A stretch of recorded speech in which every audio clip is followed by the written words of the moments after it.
Modern Love, the podcast, is supported by...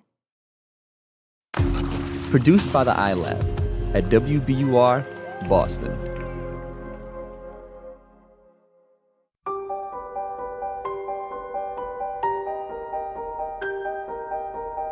From the New York Times and WBUR Boston, this is Modern Love. Stories of love, loss, and redemption. I'm your host, Meghna Chakrabarty.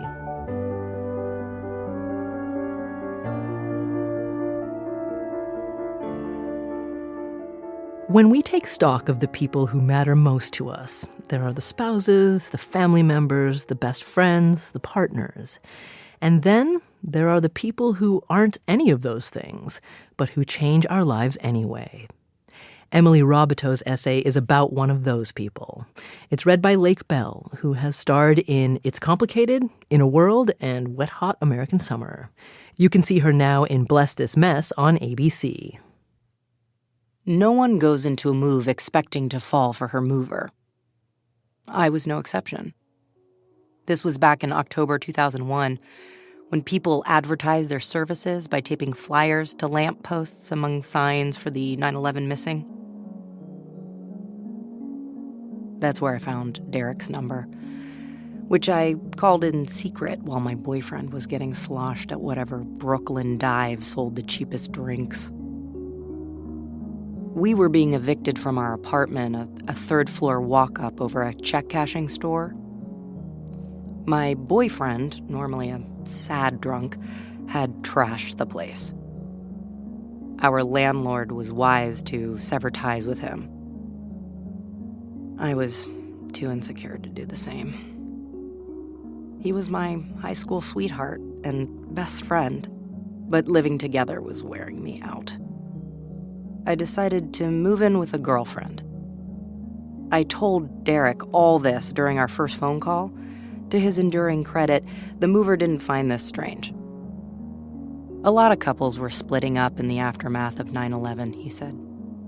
Fleeing the city for the suburbs, or, like me, just running to another borough. Even though breakups and divorces were good for his business, Derek seemed genuinely sorry for our pain. I liked his voice.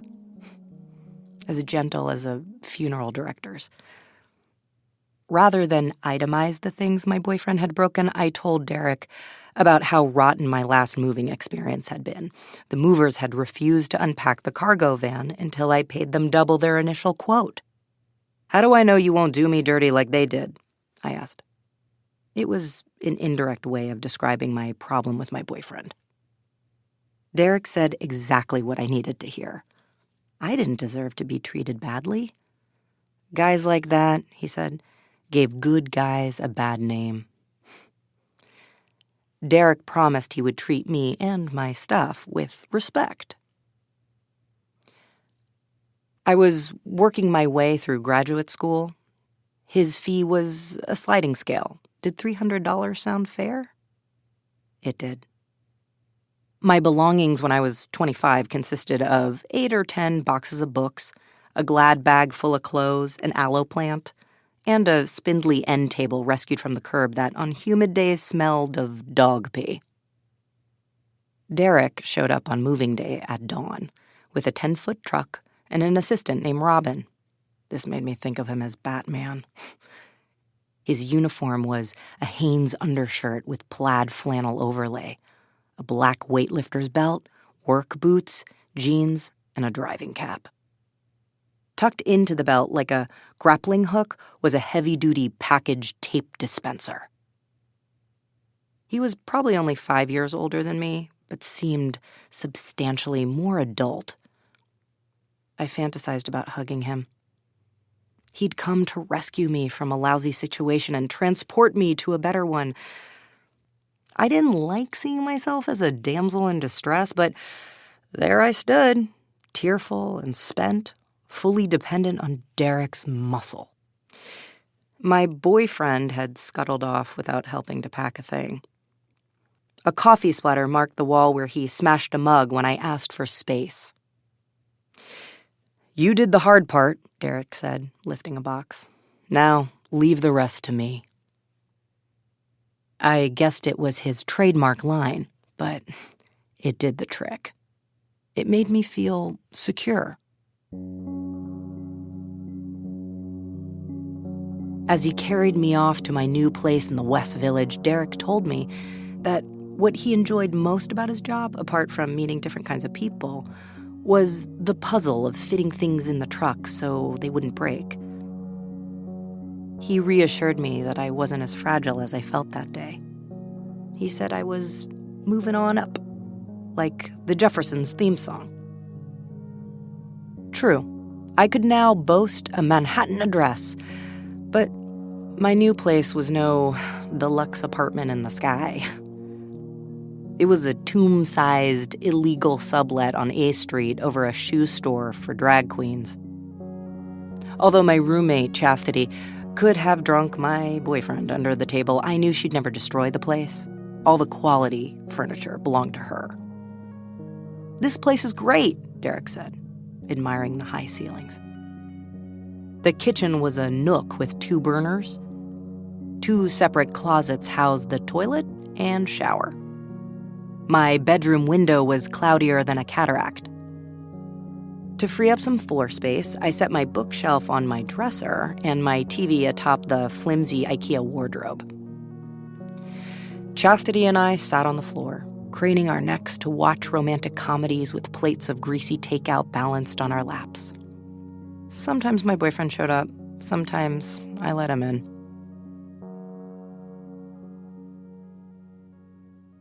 2 months later, a neighbor tipped off the landlord that neither Chastity nor I were on the lease.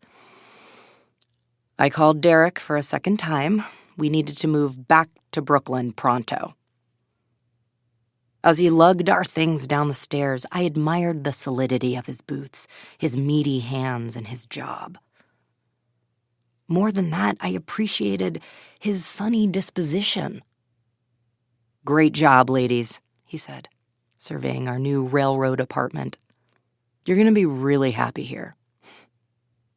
Couldn't he see the unpainted plywood doors, the mold blackening the bathroom grout? We lived 1 block from the soda bar, where Chastity increasingly spent her time. One night I woke to discover a man standing naked over my bed, having lost his way back to her room from the toilet, his pupils dilated by cocaine. And that's how I stopped living with Chastity. I called Derek a 3rd time, and he delivered me deeper into Brooklyn, to an apartment in Flatbush, cluttered with empty Wild Turkey bottles and battered musical equipment. I was moving back in with my boyfriend. If this arrangement struck Derek as a step down, he was too polite to say so. I panicked when he left. I panicked again a few months later when, on our 10th anniversary, my boyfriend proposed with an imitation sapphire ring. He'd bought it at a jewelry store with a neon sign that flashed, "We buy old gold." The ring was too small for my finger. I said okay because I was afraid to say no. Within a year, I sold my first book, gotten a job, and bought some decent furniture. I'd also finally gathered the courage to tell my boyfriend I couldn't marry him. Of course, all of these changes correlated to one another. The relationship deteriorated when I told my boyfriend he'd make a lousy dad. Eventually he moved out, leaving nothing behind but a half-deflated basketball. For the 4th time, I called Derek. I was proud to show him I'd bounce back. Rent on my new 1-bedroom apartment in Harlem was $1,000 a month. That I could afford to pay it myself made me feel grown up. The move took all day and was complicated by a shoot of Law & Order on my block.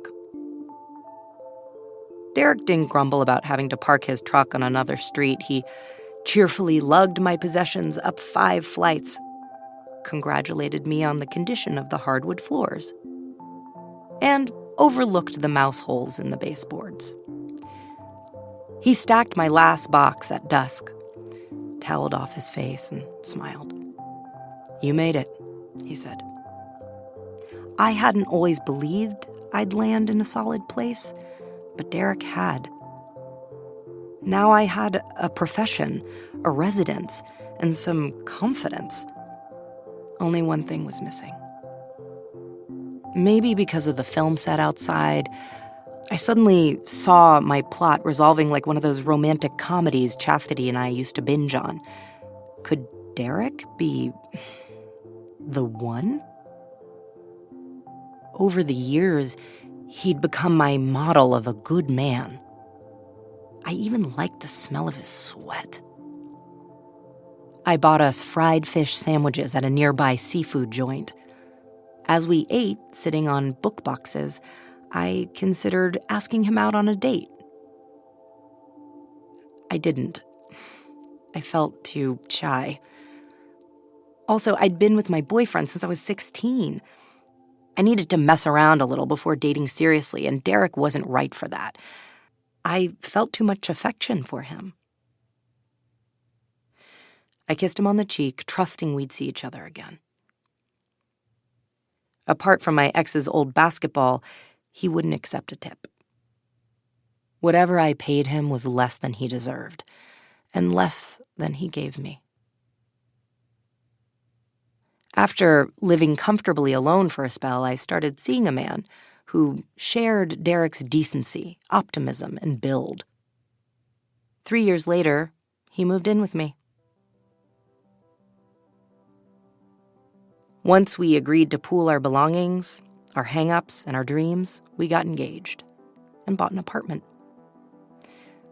I assumed Derek would move us into it. Like any new homeowner, I wanted to show off my nest. And I wanted Derek's approval of both apartment and fiancé. Mostly, I wanted to thank him for insisting I could be happy. But my mover was nowhere to be found. We hired other movers who were brusque but efficient. Once they'd gone, the man I married hoisted me roughly over the threshold. It was as if he could never imagine I was someone who could break.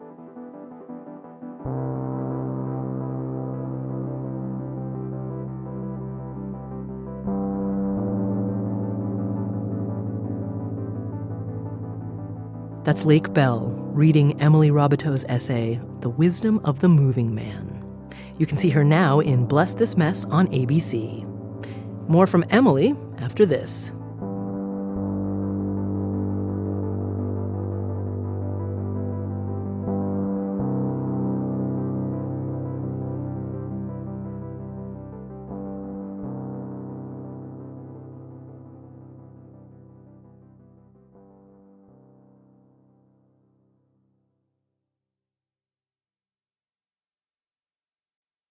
Emily Raboteau says that in this piece, she wasn't interested in telling a traditional love story. It's kind of an exercise in misdirection, because you think Derek is the love object, I'll wind up with him, but I didn't. Really, the reason I loved this guy was that he was a gifted caretaker, and that's really rare in his business. But it wasn't the kind of love that was going to resolve in the typical way or kind of story. It was a kind of love where he just was really good at performing a job in a way that made me feel safe and held at times where I felt insecure and like I didn't know where I was going to wind up. But Emily hasn't heard from Derek in years. I did hear from someone who said Derek had moved back to Estonia, where he's originally from, and that he operates a food truck now and has a family. He was a really major character during several chapters of my life, but he probably doesn't remember me at all. When we talked to her, Emily told us more about the last line of her essay, where she describes her husband hoisting her roughly across the threshold of their new home, as if he never imagined that she was someone who could break. We asked her what was behind that line. She says it came from her history with her ex-boyfriend. After 9/11, like, his alcoholism spiked. He trashed our apartment. That's probably a lot, like just one toss away line in that essay.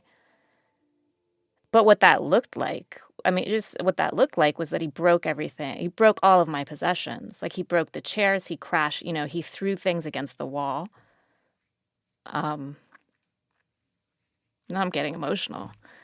Yeah, because it actually was behind that last line, you know. Yeah, I felt like he was trying to break me too. And that relationship influenced how Emily saw herself. I thought about myself as being extremely vulnerable, especially in relation to other men, by which I mean I've been in an abusive relationship.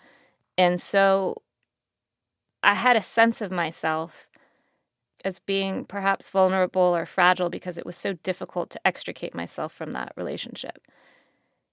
And Derek was a person, this is maybe really why I loved him, because every time he came into my life to move me, like, out of the apartment that I shared with that boyfriend or back into, like, the next apartment that I shared with that boyfriend or out of it again, he always was telling me, you're going to be okay. And not only are you going to be okay, but you're okay already.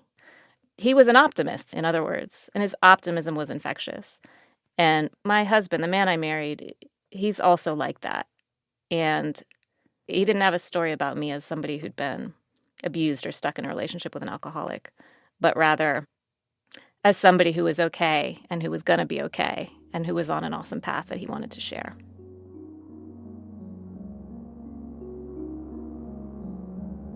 For someone like Derek, they see so much, like, this emotional thing I just revealed, like, that's their job, to see messy life like that over and over and over again. Or they say moving is up there as a stressful moment in people's lives, along with death and public speaking. But a lot of the time people are moving because something good has happened. But a lot of the time they're moving because something terrible has happened. Now Emily and her family are in the process of moving again, this time for a good reason. They're moving out of the apartment where she gave birth to their 2 children. I just hired a painter, and he'll be painting over the pencil marks in the kitchen door frames where I measured their growth, which makes me a little sad. But our family outgrew that place, just as I outgrew all those other apartments when I was single that Derek moved me out of. And I would like for him to see the next place, just because I know he'd say something nice about me moving up again that would make me feel good. That's Emily Raboteau. She's the author of several books, including Searching for Zion, The Quest for Home in the African Diaspora. She lives with her husband and 2 children in New York City and is working on a new book about the superintendent of a New York apartment building. More after the break.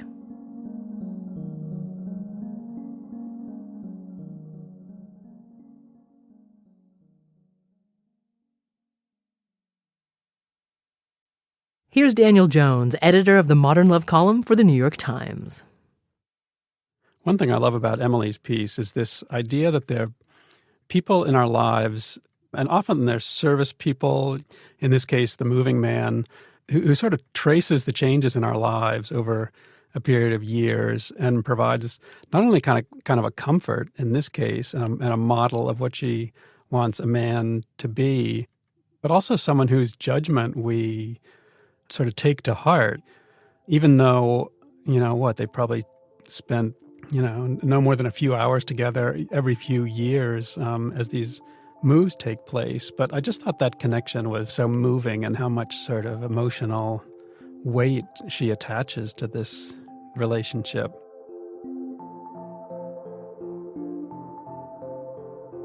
Next week, Jennifer Goodwin.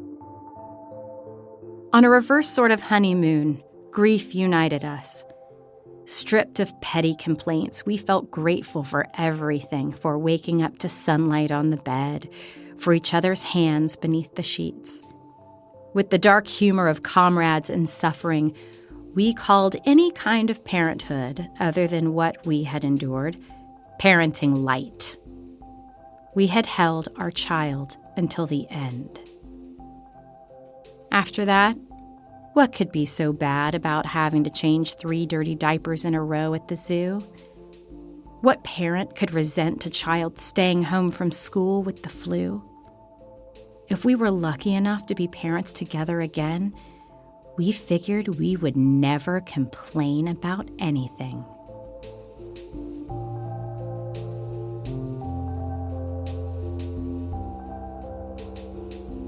Modern Love is a production of the New York Times and WBUR, Boston's NPR station. It's produced, directed, and edited by Caitlin O'Keefe. Original scoring and sound design by Matt Reed. Iris Adler is our executive producer. Daniel Jones is the editor of Modern Love for the New York Times and advisor to the show. Special thanks to Samantha Hennig, Anya Stremian, and Mia Lee at the New York Times. The idea of the Modern Love podcast was conceived by Lisa Tobin. I'm Meghna Chakrabarti. See you next week.